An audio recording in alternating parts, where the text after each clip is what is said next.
Hola, ¿cómo les va? Bueno, nos encontramos de nuevo para seguir compartiendo algunas reflexiones pequeñas sobre estos pequeños escritos de Francisco tan cargados de contenido, ¿no? Porque son escritos que reflejan una experiencia de vida muy profunda, no solo de Francisco, sino también de los hermanos, de la fraternidad, de la relación, ¿no?, que hay entre él y los hermanos, y él comparte también ahí su visión, ¿no?, de muchas cosas. Me parecía que quizás ayude el recordar un poquito qué es lo que hemos visto, lo que venimos viendo, cómo empezamos, ¿no? Dimos los primeros pasos señalando el servicio que nos prestan las palabras. Las palabras señalan la realidad. Insistíamos mucho en esto, que las palabras señalan la realidad, pero la palabra, el concepto, la idea no es la realidad, ¿no? Esto lo veíamos un poquito a través del primer aviso espiritual en el que nos detuvimos, que es el séptimo, donde Francisco toma esta afirmación de San Pablo: la letra mata, pero el espíritu da vida, ¿no?, vivifica. Y entonces de ahí partíamos para hacer esta reflexión. Después pasamos al sexto aviso espiritual, donde Francisco nos invita a vivir con profundidad y en plenitud nuestra propia vida, sin prendernos, sin engancharnos, sin aprovecharnos, digamos, de glorias ajenas, como si fueran propias. Esto no deja de ser una invitación a vivir en verdad, desde el conocimiento de lo que somos, ¿no? Eso intentaremos profundizar de alguna manera hoy con el aviso espiritual 19, que es muy muy bonito realmente, y creo que puede llegar a ser muy, muy iluminador. ¿Se acuerdan que lo anecdótico que dio origen al aviso espiritual sexto, donde Francisco exhorta a los hermanos a que miremos, a que contemplemos, como casi en un espejo, diría Clara de Asís, la vida de Jesús, toda la vida de Jesús, porque ahí podemos encontrar lo que es una vida vivida en plenitud. Entonces él exhortaba: miren al buen pastor, ¿no? Miren al buen pastor. Fijen la atención, ¿no?, en este hombre, en este hijo del hombre, hijo de la humanidad, que revela, que manifiesta también cómo es, de qué se trata, ¿no?, esto de vivir en plenitud, de ser plenamente humanos. Entonces vamos enseguida al aviso espiritual 19, ¿no?, para que lo tengamos así presente. Y dice así: dichoso quien no se tiene por mejor cuando es engrandecido y ensalzado por los hombres, que cuando es tenido por vil, simple y despreciable, porque cuanto es el hombre ante Dios, tanto es y no más. Ay de aquel religioso que ha sido colocado en lo alto por los demás y no quiere bajar por su voluntad. Y dichoso aquel siervo que no es colocado en lo alto por su voluntad y siempre desea estar a los pies de los demás. Es realmente precioso este texto, este aviso, esta nota. Fíjense que entramos con el aviso espiritual 19 en lo que habíamos dicho ya, que es este grupo de avisos que son bienaventuranzas, ¿no?, que están anunciados como una bienaventuranza. ¿Qué es una bienaventuranza?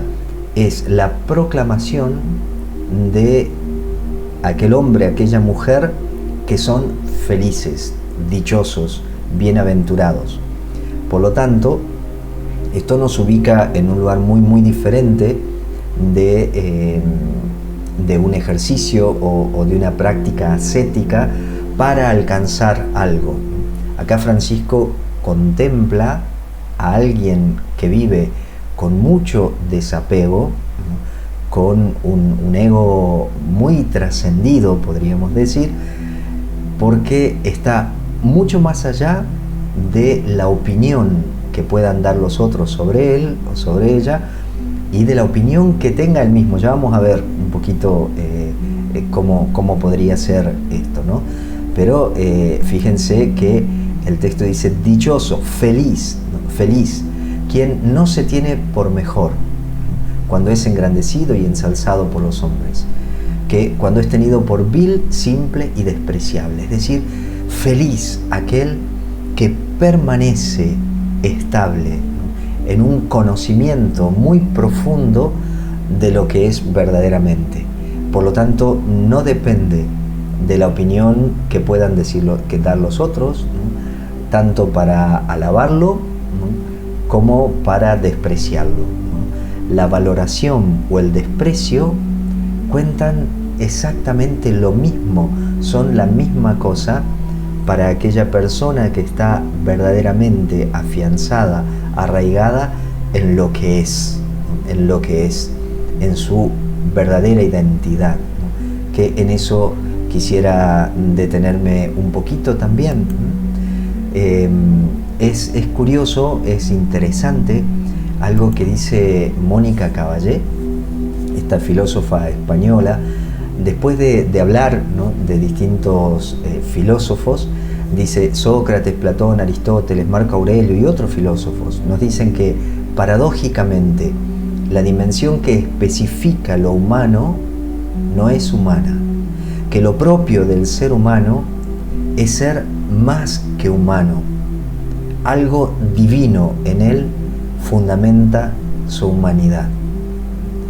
Me gustaría que, así como leemos el aviso espiritual y nos quedamos un poquito o dejamos que ese aviso resuene en nosotros, que resuene esta alabanza, esta proclamación de feliz aquel que vive con semejante desprendimiento, porque está profunda y radicalmente afianzado en lo que verdaderamente es, de que la opinión de los otros, como la opinión que pueda tener mentalmente él mismo sobre él, no cuente.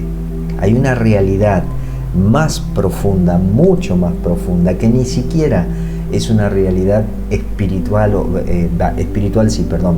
no es una realidad religiosa, es decir, no es algo que pone sobre el hombre o sobre la mujer una concepción, una idea religiosa, no.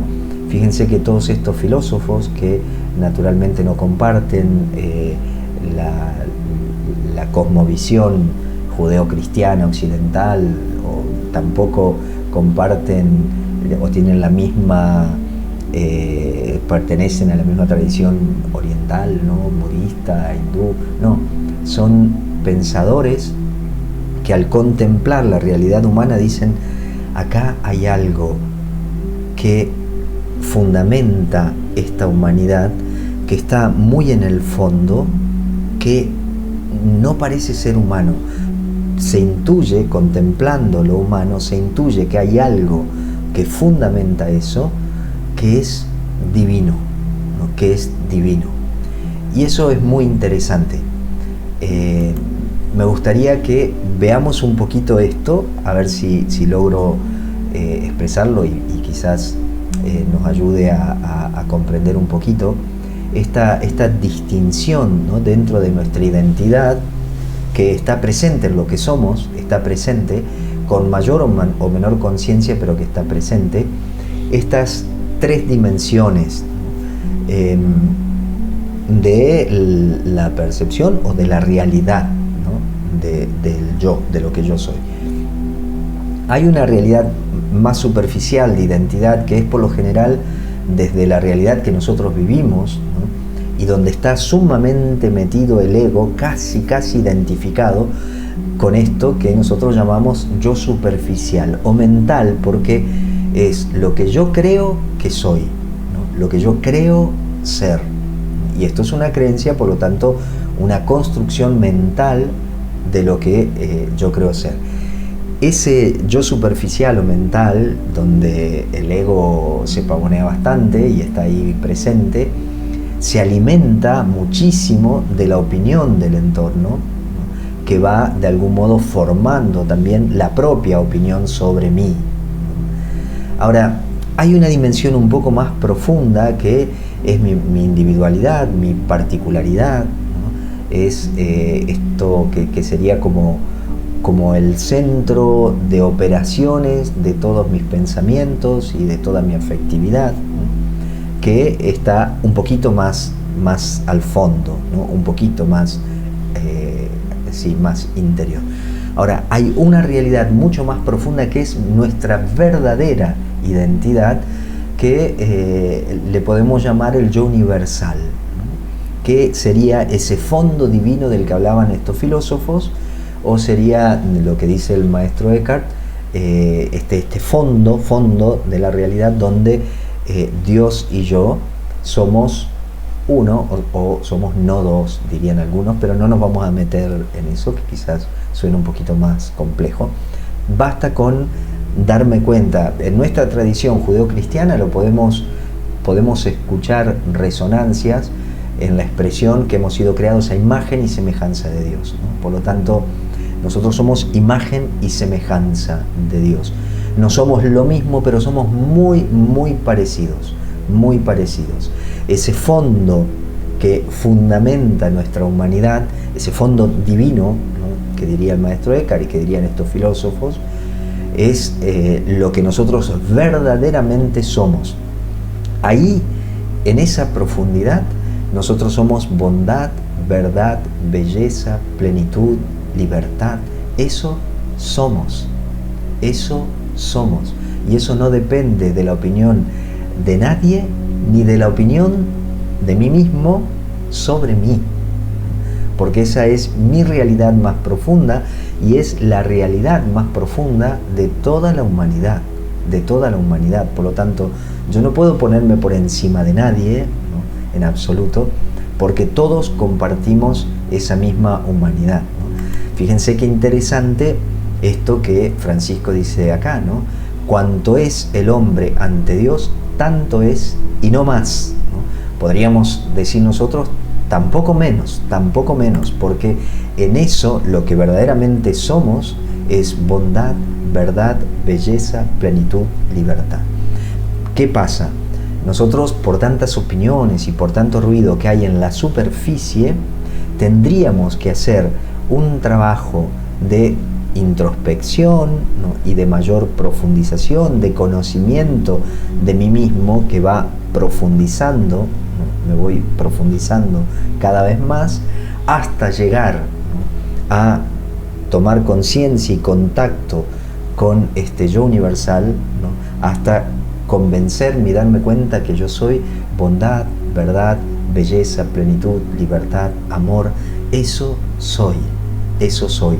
Y una vez que soy consciente de esto, comenzar, ¿no?, que eso va a ser como un efecto, ¿no? O sea, no va a ser una cosa que yo tengo que trabajar y hacer el esfuerzo para ser bueno, para ser verdadero, para que la belleza mía se note y entonces no, simplemente tengo que ir sacando, liberando, ¿no?, este yo más profundo de todas las capas que hemos ido poniendo encima para que se vaya manifestando. Lo que nosotros vemos en Jesús de Nazaret, como otras tradiciones pueden ver en sus propios, en aquellos que dieron origen a la tradición o que son representativos dentro de esa tradición, lo que vemos es la manifestación de este yo universal, ¿no?, la manifestación más clara de este yo universal. Ahora, para que esto se manifieste, naturalmente tengo que creerlo. O sea, lo primero que tengo que hacer es creer que verdaderamente yo soy eso. Yo soy verdad, belleza, plenitud, libertad. Entonces, desde ahí es que Francisco dice: dichoso, feliz aquel que puede encontrarse con su verdadera identidad más profunda, que es lo que soy ante Dios. Eso es lo que soy ante Dios, su propio reflejo, su propia imagen y semejanza, eso es lo que soy. Y una vez que yo me pongo más atento, dirijo mi atención y mi energía a eso que yo soy, se va a ir manifestando con mayor libertad. Esto es precioso y merece una bienaventuranza. Lo otro es ridículo. Las dos cositas que Francisco pone después en la admonición o en el aviso espiritual, se vuelve algo como ridículo, ¿no? Que alguien, acá pone un religioso, pero que alguien sea colocado en lo alto por otro, ¿no? Y que termine creyéndosela y apropiándose, eso es el ego se apropia, apropiándose, y se ponga a vivir desde esa fantasía, desde esa ilusión, ¿no? De lo que es. Y eso lo distraería de lo que verdaderamente es, ¿no? Y en cambio, feliz, dice Francisco, feliz aquel que no es colocado en lo alto, que no se deja, ¿no? Ni enaltecer, ¿no? Ni sobrevalorar nada, sino que permanece en lo que verdaderamente es, porque eso lo va a mantener a los pies, ¿no? De todos. O sea, eso realmente lo va a mantener en donde tiene que estar, donde nos pone el amor que somos. No simplemente el amor o la caridad que practicamos, sino la conciencia del amor que somos. O sea, yo amo no porque tenga que amar, porque haya un mandamiento, porque nadie me puede mandar, nadie me puede obligar a amar. Yo necesito libertad para amar, sino que amo porque soy amor. No es que hago obras buenas porque tengo que acumular ahí un montón de méritos, no, yo me expreso por medio de las obras, expreso la bondad que soy, ¿no? Y el contacto, la conciencia con la verdad que soy, ¿no? Más allá de mis incoherencias, de mis fragilidades, de lo que llamaríamos nosotros dentro de nuestra tradición pecado, más allá de todo eso, lo más verdadero nuestro es esta profundidad. Dios quiera que esto nos ayude a ir ahí a esa profundidad y a recordarnos, ¿no? Constantemente que somos eso, y recordar a nuestros hermanos y hermanas que son eso, y recordarnos nosotros que ellos son bondad, belleza, amor, libertad, plenitud, ¿no? Cuando nos aflore el juicio desde nuestro ego, y que empezamos a etiquetar gente, ¿no? Cuando vayamos a poner una etiqueta, recordemos que aquel que tengo enfrente y lo que yo soy es lo mismo: amor, bondad, belleza, libertad, plenitud. Bueno, que Dios nos bendiga abundantemente, que siga iluminando nuestro camino y que podamos renacer constantemente a una vida cada vez más plena.